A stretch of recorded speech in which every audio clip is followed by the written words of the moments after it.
Hi friends, welcome back to our channel all in one knowledge. ఇవాల్టి మన కథ పేరు ఆడపిల్ల అంటే అలసెందుకో. రామాపురం అనే గ్రామంలో సిద్ధయ్య అనే కుమ్మరి ఉండేవాడు. పేదవాడైన సిద్ధయ్య కుండలు చేసి ఆ గ్రామంలో అమ్మి కుటుంబాన్ని పోషిస్తుండేవాడు. సిద్ధయ్య తన కొడుకు కూతుర్లను బాగా చదివించి ప్రయోజకులను చేయాలని కలలు కంటూ ఉండేవాడు. పేదరికం వల్ల ఎన్ని కష్టాలు ఎదురైనా పట్టుదలతో తన పిల్లలను చదివించసాగాడు సిద్ధయ్య.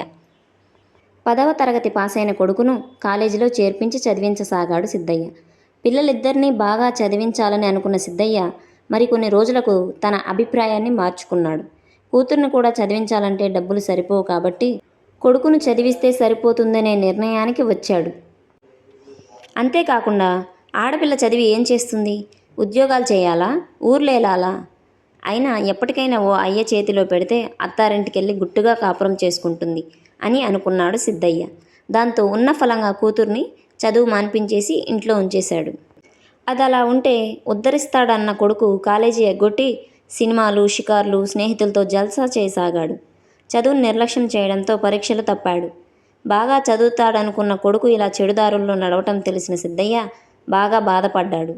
చేసేదేమీ లేక కొడుకును కూడా చదువు మాన్పించి ఇంటి పట్టునే ఉంచుకొని కుండలు చేయడం నేర్పించాడు. కుండలు చేయడమే కాకుండా ఆ పనిలో మంచి శిక్షణను ఇచ్చాడు సిద్ధయ్య. అలాగే వాటిని మంచి ధరకు అమ్మటం కూడా ఎలాగో నేర్పించాడు. దీంతో 4 రాళ్ళు సంపాదించడంతో సిద్ధయ్య కొడుకుకు కష్టంలోని తీయదనం తెలిసి వచ్చింది. ఇప్పుడు బుద్ధిగా ఇంటి పట్టున ఉంటూ తండ్రి చెప్పినట్లుగా నడుచుకోసాగాడు. అయితే కూతురి విషయంలో తాను చేసిన తప్పును గ్రహించిన సిద్ధయ్య ఇప్పటికైనా మించిపోయింది లేదని అనుకుని కూతుర్ని మళ్ళీ బడిలో చేర్పించాడు. తండ్రి అనుకున్నట్లుగా ఆమె బాగా చదువుకుని త్వరలోనే మంచి ఉద్యోగం సంపాదించింది.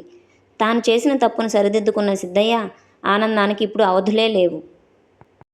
చదువును పక్కన పెట్టి చెరుతిరుగుళ్ల పాలైన కొడుకు ఇక పనికిరాడని బాధపడిన సిద్ధయ్య కొన్ని రోజుల్లోనే కొడుకు దారిలోకి రావటం, కూతురు బాగా చదువుకొని మంచి ఉద్యోగం సంపాదించడంతో సంతోషంతో ఉబ్బి తబ్బిద్దవుతున్నాడు. కాబట్టి కొడుకులు ఉద్ధరిస్తారు, కూతుర్లకు చదివేందుకు అనే అభిప్రాయంతో ఉండే పెద్దలు సిద్ధయ్య అనుభవంతో ఇప్పటికైనా మేల్కుంటారని ఆశిస్తూ. విన్నారు కదా ఫ్రెండ్స్, ఈ కథ ద్వారా మనం తెలుసుకోవాల్సిన నీతి ఏంటంటే చదువు విషయంలో ఆడపిల్లలు మగపిల్లలు అని తేడా చూపించి ఆడపిల్లలను చదువు మాన్పించేస్తున్నారు. అలాంటి వాళ్ళు చదివిస్తే వాళ్ళు ఏమైనా సాధించగలరు. ప్రస్తుత సమాజంలో మగపిల్లల కంటే ఆడపిల్లలే ఎక్కువ రంగాల్లో రాణిస్తున్నారు, మంచి మంచి ఉద్యోగాలు చేస్తున్నారు. Okay friends, thank you for watching. Please like, share and subscribe.